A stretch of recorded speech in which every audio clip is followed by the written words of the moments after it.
Alright, it's still early into the season, but the crazy endings are already non-stop, and it's damn near impossible to keep up with them all, especially on a night where every team played.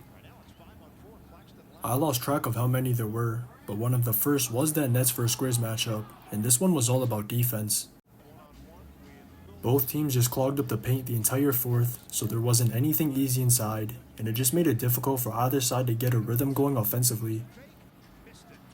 It took the Grizz until the last 5 minutes before they could string together makes, and that stretch was all about Morant's gravity or Edey finishing inside.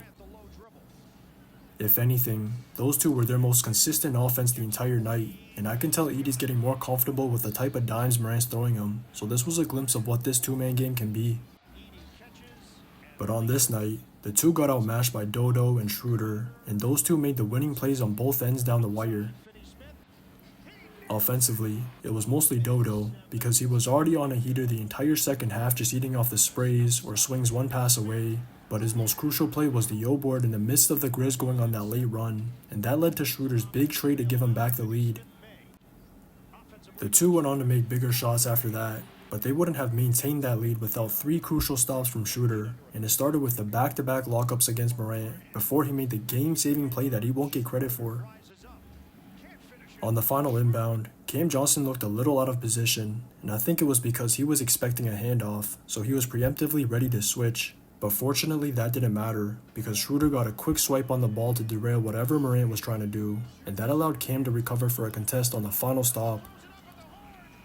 It was only fitting this game ended on a defensive play, and it was almost the same scenario in the Kings vs Heat matchup until that crazy unexpected offensive play. But even on the night, this game had a good amount of offense, and it started with the Heat lighting it up from deep in the first half, before the Kings ran it back in the third. De'Aaron started getting more aggressive, and even just playing through Domantas as the hub started getting their offense into a rhythm, so they just carried that over into the fourth.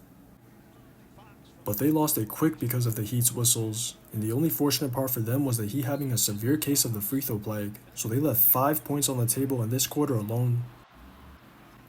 That was basically the difference between a win or a loss, because it was just Jimmy versus Malik and Debo, and those three exchanging tough buckets till the end.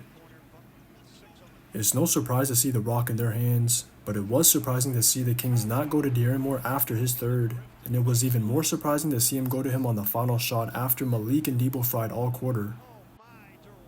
At least it worked out because of Domas getting a monster O-board for the crazy putback, and I was glad he got to call game over Bam, because Bam tried to flail the same way he did earlier for another shameless loose ball foul. Just watch the tape. Oh, he put it in to put the Kings ahead with 0.7 of a second left.